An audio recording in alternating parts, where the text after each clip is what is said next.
Bonjour tout le monde et bienvenue dans cette nouvelle vidéo. Je sais que beaucoup d'entre vous sont friands de vidéos qui parlent de chiffres, vous allez être servis. Je vais donc vous présenter tous les chiffres de mon appartement de Saint-Jean-de-Mont et je vais vous dire exactement combien il m'a coûté à l'heure actuelle et combien il va me rapporter sur une année d'exploitation. Sachant qu'il va être loué environ 10 mois sur 12 en location meublée classique et le reste du temps pour la partie saisonnière en location courte durée.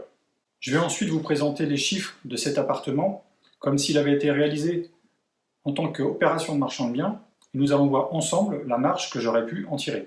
Viendra ensuite le temps, et pour finir, de choisir entre la revente de cet appartement à une SCI m'appartenant, ou continuer à l'exploiter en LMNP.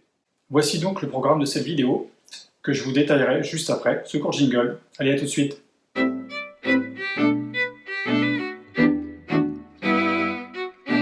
Pour ceux qui ont l'habitude de me suivre, vous devez forcément connaître ma manière de travailler pour prévoir mes budgets. Donc j'ai utilisé la même méthode pour mon investissement locatif que pour mes opérations de marchand de biens. Donc j'utilise le même logiciel pour ça. Donc on va détailler tout ça ensemble. Donc j'ai volontairement pas mis de loyer perçu parce que pour l'instant le but est de vous présenter ce qu'il m'a coûté à l'heure actuelle. À l'instant T, donc nous sommes le 14 juillet 2023. Pour l'instant, ce qui m'intéresse, c'est de savoir combien l'appartement me doit.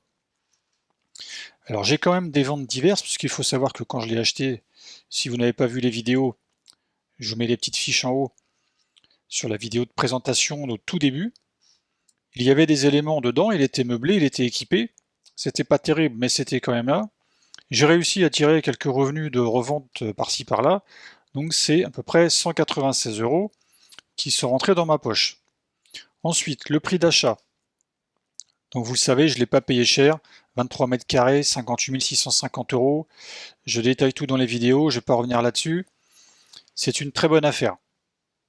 Ensuite viennent les frais de notaire. Comme vous pouvez le constater, on est quand même sur du 10% de frais de notaire.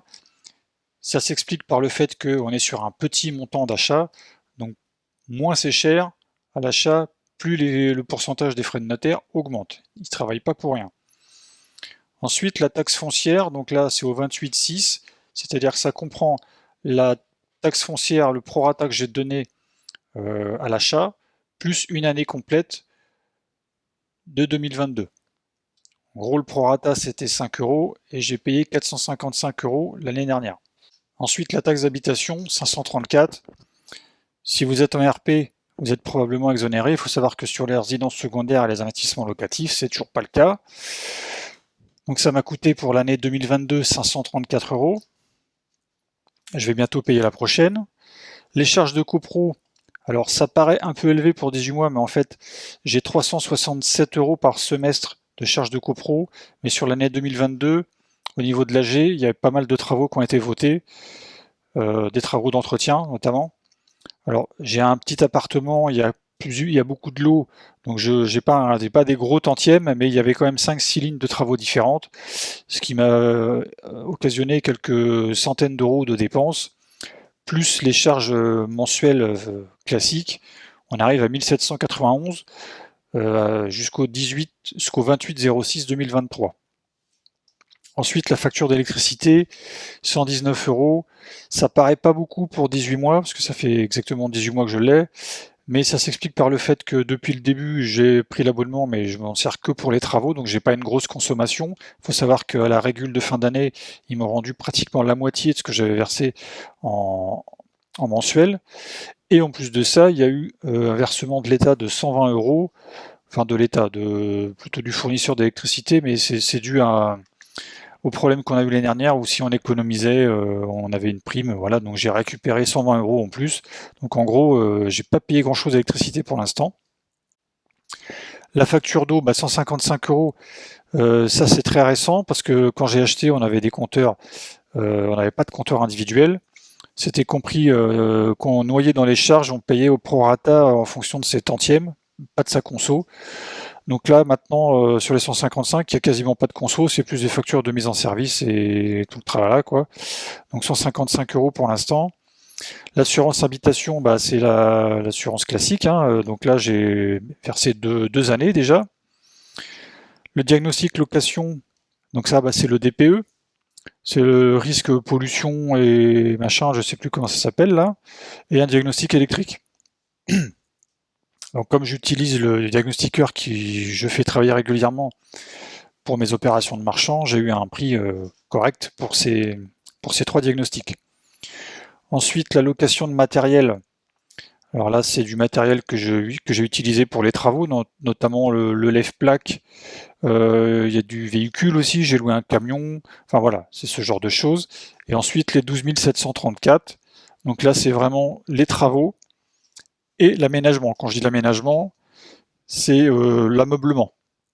Donc le canapé, les chaises, la table basse, tout ça, la télé je l'avais déjà, le lit je l'avais déjà. Il y a tout est compris, hein, les fourchettes, les assiettes. Donc pour rénover complètement et meubler un 23 mètres carrés, j'ai dépensé 12 734. Donc si on fait un calcul, 12 734 divisé par 23, parce qu'il y en a qu'à bien calculer les prix de rénovation au mètre carré, ça nous fait une rénovation à 553 € du mètre carré. Sachant que j'ai tout fait tout seul, j'ai acheté beaucoup de matériaux sur le Bon Coin, notamment au niveau matériel électrique. Alors c'est du produit neuf, hein, des surplus de chantier, ça m'a fait économiser énormément d'argent. Le seul artisan que j'ai payé, c'est celui qui m'a fait pas le placo, ça c'est moi, mais les joints. Les joints et l'enduit, partout. Donc ça m'a pas coûté très cher en plus. Et j'ai aussi fait venir quelqu'un, en dehors des fournisseurs de SFR, Bouygues Télécom et compagnie, j'ai fait venir l'artisan que je prends habituellement pour les réseaux, pour venir m'installer la fibre à l'intérieur, me faire le câblage des prises RJ45 à mon tableau. Tout ça, c'était fait. Ce qui fait que quand j'ai fait venir Bouygues Télécom, j'aurais pu faire venir quelqu'un d'autre, mais j'ai pris eux parce que je les avais déjà chez moi. Ils n'avaient qu'à installer, à brancher sur les parties communes le câble qui arrivait sur leur partie à eux. C'est tout. Donc j'ai limité les risques parce que je sais qu'ils sont pas toujours très bons, les techniciens qui viennent de ces entreprises-là. Donc j'ai minimisé le risque et je lui ai en fait fait mâcher le travail pour être sûr que c'était fait correctement. Donc on est sur une dépense totale de 80 767 €, moins les 196 € de revenus totaux pour l'instant. Donc l'appartement me doit à l'heure actuelle 80 571 €. Nous allons pouvoir passer maintenant à la partie exploitation locative de cet appartement. Et je vais donc vous expliquer tous les chiffres pour vous dire combien il va me rapporter exactement. Alors tout d'abord, nous allons commencer par le coût d'exploitation annuel. Comme vous le savez, je vous ai expliqué, j'ai des charges fixes. Donc on va détailler tout ça ensemble pour savoir combien par an il me coûte.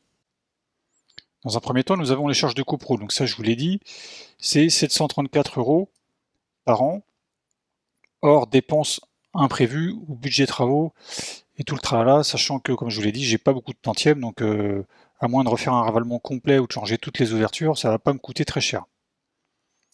Ensuite, nous avons l'électricité. Donc là, je suis parti sur 540 € par an. Alors, j'ai pas beaucoup de recul parce que, comme je vous l'ai dit, pour l'instant, j'ai pas payé cher, mais bon, pour un studio, j'ai mis un prix mensuel, j'ai multiplié par 12, ça me paraît correct. N'hésitez pas à me dire dans les commentaires si vous trouvez que mes chiffres ne sont pas trop réalistes par rapport à ce que vous payez sur vos appartements similaires. Ensuite, il y a l'eau. Donc là, j'ai mis, c'est moins cher l'eau, hein, donc 300 €. Ensuite, il y a la fibre. Donc ça, ça j'ai la facture. Donc je suis parti sur 40 € par mois, sachant que la première année, c'est moins cher. À partir de la deuxième, on paye le prix fort. La compta pour la LMNP, je suis à 480 aussi par an. Ensuite, l'assurance habitation, là, je suis à 140 € par an, pardon. Ensuite, taxe d'habitation, taxe foncière. L'ensemble des deux fait à peu près 1000 €. D'ailleurs, c'est pas à peu près, la dernière fois c'était exactement ça, 1000 € par an. Ce qui me fait un total de 3674 € par an de dépenses. Donc sur le mois, ça me fait un coût global de 306 € par mois. Ensuite, on va parler du rapport locatif annuel. Donc de septembre à juin inclus. Comme je vous l'ai dit, je vais faire une location mixte. Donc sur 10 mois maximum, j'ai bien maximum parce que si la personne part un peu avant, genre fin avril ou fin mai, ça peut m'arranger pour faire de la courte durée un peu plus longue. Là, de septembre à juin, là le chiffre il est réel puisque j'ai déjà trouvé quelqu'un. Sachant que quand j'ai passé l'annonce, en 2 heures, j'ai eu 5 ou 6 demandes et je suis à 550 € par mois, tout compris. Donc sur 10 mois, ça me fait un revenu de 5500. Ça, c'est quelque chose qui est sûr parce que déjà, comme je vous dis, j'ai signé un bail et je n'ai aucune difficulté à trouver quelqu'un à ce prix-là. Ensuite, pour la période de juillet-août, en courte durée, donc là, j'ai mis 3500 parce que là, j'ai déjà mis mes prix pour cet été. Donc j'arrive sur un peu plus de 3500. Et là, j'ai mis 3500 parce que bon, ça va pas forcément être plein tout le temps. Mais une fois que je serai prêt bien avant le début de saison, ce qui n'est pas le cas cette année, parce que je l'ai mis en location début juillet, donc là c'est un peu plus difficile de le remplir. Tout le monde a plus ou moins réservé ses congés, mais j'ai quand même trouvé du monde, mais c'est pas si évident. Mais 3500 pour juillet-août, ça me paraît pas mal.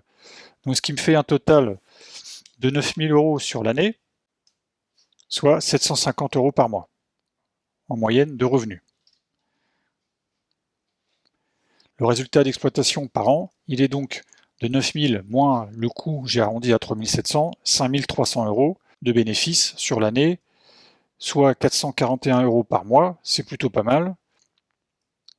Et pour ceux qui aiment les pourcentages, ça me fait un rendement de 6,6 en divisant le bénéfice par le coût du logement. Donc j'ai arrondi à 80 000 €. Ça me fait du 6,6. On est pratiquement sur du net, sachant qu'en exploitation LMNP, au début, il y a de grandes chances que je ne paye pas d'impôts ou très peu d'impôts. J'espère pas du tout, sachant que je vais quand même aussi défalquer mes frais de déplacement, des choses comme ça. Donc je vais faire en sorte de ne pas payer d'impôts au début. Dites-moi si ces chiffres vous paraissent raisonnables, farfelus, comparez-les à ce que vous avez, et n'hésitez pas à me dire dans les commentaires ce que vous en pensez. Donc ça me fait, pour ceux qui aiment le terme, un cash flow de 441 € par mois. C'est pas mal, sachant que j'ai pas de crédit, hein. Pour ceux qui ne le savent pas, j'ai pas de crédit sur ce logement, je l'ai payé comptant. Donc c'est un bénéfice de 441 € par mois. Ça me paraît pas mal. On va maintenant passer à la suite, où là je vais reprendre les chiffres d'achat et de coûts, et on va faire comme si je l'avais acheté pour faire une opération de marchand de biens. On va voir ensemble la marge que j'aurais pu tirer de cette opération. Nous voici de retour sur le tableau. Alors en prix de revente, j'ai mis 95 000, ça fait 4130 € du mètre carré. Pour un produit fini de cette taille-là sur Saint-Jean-de-Mont, c'est vraiment correct. Je pense pas que j'aurais de difficulté à le vendre à ce prix-là. Donc c'est très intéressant. Donc j'ai modifié quelque chose. J'ai modifié les frais de notaire évidemment, parce qu'en marchand de biens, on est sur des frais de notaire réduits. Alors en général, c'est 3%. Là, on est sur un petit montant de 58 000. J'ai mis 3,2%. J'ai arrondi au-dessus, histoire de toujours être un peu pessimiste. Donc je suis à 1900 € de frais de notaire. La taxe foncière, taxe d'habitation, ça n'a pas changé. Charge de copro, ça n'a pas changé, sachant que je pars du principe que j'ai mis autant de temps à le rénover. Si j'avais été en marchand et que j'avais eu que ça à faire, j'aurais probablement mis moins de temps à le rénover et donc ça m'aurait coûté moins cher en charge de copro. Ça, c'est à prendre en compte. Donc l'électricité et l'eau m'auraient coûté également moins cher. L'assurance P&O, j'ai pris la même chose que mon assurance habitation. Les diagnostics, j'ai mis la même chose. Location de matériel, ça n'a pas changé. Les travaux, j'ai augmenté un peu pour la simple et bonne raison que, comme je vous l'ai dit, j'ai fait tous les travaux moi-même. Il faut savoir qu'une rénovation électrique ou une installation de plomberie, en marchand de biens, il ne faut pas déconner avec ça, il faut passer par des pros. Donc là, j'aurais forcément des factures de professionnels. J'aurais pu, éventuellement, il y en a qui l'acceptent, lui fournir le matériel pour que ce soit lui qui l'installe, mais ça m'aurait forcément coûté plus cher. Donc j'ai rajouté quasiment 5000 € pour ce qui est des travaux de plomberie et d'électricité. Le reste, j'aurais pu tout à fait le faire moi-même, dans un délai plus court, j'espère. Donc voilà pourquoi j'ai mis 17 000 € de travaux, ce qui nous fait des dépenses totales de 81 126.